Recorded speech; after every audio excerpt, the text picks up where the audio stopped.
সাতক্ষীরার দেবহাটা থেকে নিষিদ্ধ ঘোষিত সংগঠন ছাত্রলীগের কেন্দ্রীয় কমিটির যুগ্ম সাধারণ সম্পাদক বেনজির হোসেন নিশিকে গ্রেফতার করেছে পুলিশ।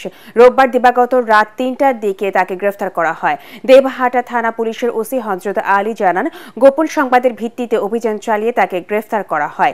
নিশি ঢাকা বিশ্ববিদ্যালয়ের বঙ্গমাতা শেখ ফজিলাতুন্নেসা মুজিব হল শাখার সাবেক সভাপতি। তিনি ৫ আগস্টের পর থেকে পলাতক ছিলেন।